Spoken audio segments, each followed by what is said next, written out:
when the common people lose hope, when the poor do not get the same treatment in the courts of law, when they feel abandoned by the powerful, this is fertile ground for radicalism, for extremism.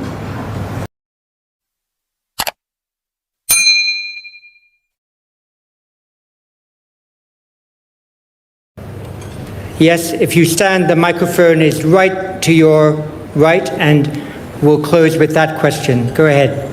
Thank you, John, and Minister Subianto. That was a fantastic speech. Thank you for that. I'm from Pakistan. I work for a think tank called Tabad Lab in Islamabad. We in Pakistan have always admired and maybe almost enviously looked at Indonesia as a big brother, being the largest Muslim majority country on the planet.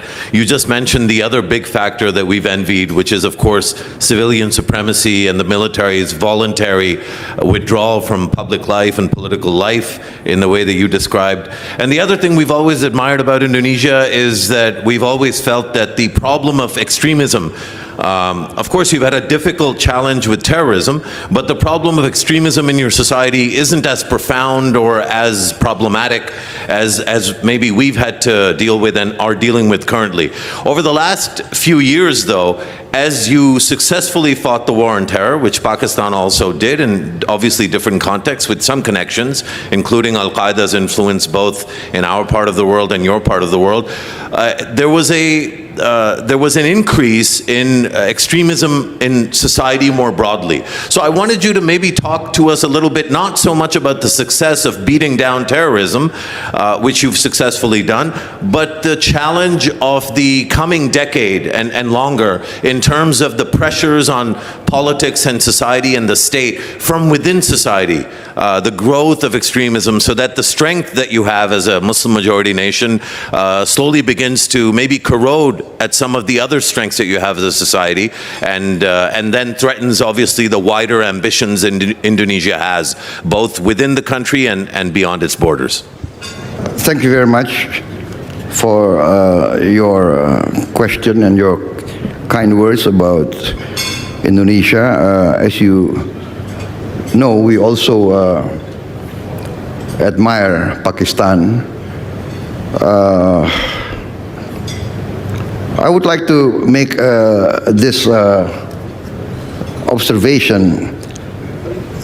I believe, from my own experience, that extremism, radicalism of any sort will thrive when there is poverty, when there is inequality, when there is injustice, when the common people lose hope, when the poor do not get the same treatment in the courts of law, when they feel abandoned by the powerful.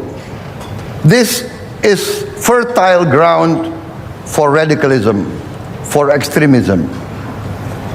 When there is justice, when there is real democracy, when there is accountability of leaders, when there is equal treatment in the courts of law, all these factors will make the extremist and radical propagators irrelevant.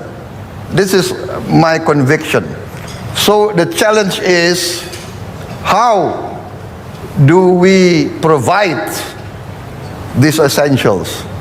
Social justice, economic justice, clean government, rule of law, equality of law in front of the courts. This is my conviction. And then we can have prosperity. Then we can have peace. This is our experience. This is our experience. We actually are blessed with a lot of wealth, but many of this wealth does not trickle down to the poor, to the masses. But we have done great strides. We have done great strides. But there is always rising expectation. When the poor, through the digital revolution, they see on television, they see the cars, they see the nice buildings, they see air condition, they see all these modern attributes, and they have no access. That, I think, is fertile ground for radicalism. Thank you. That's my opinion. Thank you. Minister Prabowo, thank you very much for your opening address. I mentioned that the security situations in the Indo-Pacific and the Middle East were codependent. It's excellent that you bring to us the perspective from the Indo-Pacific, and that your relations with your colleagues in this part of the world are indeed so collegial that we can find multilateral solutions for peace and prosperity between the Middle East and the Indo-Pacific region. Thank you very much for joining us, and you've sung for your supper. It's time for you to enjoy it. Thank you very much. Thank you.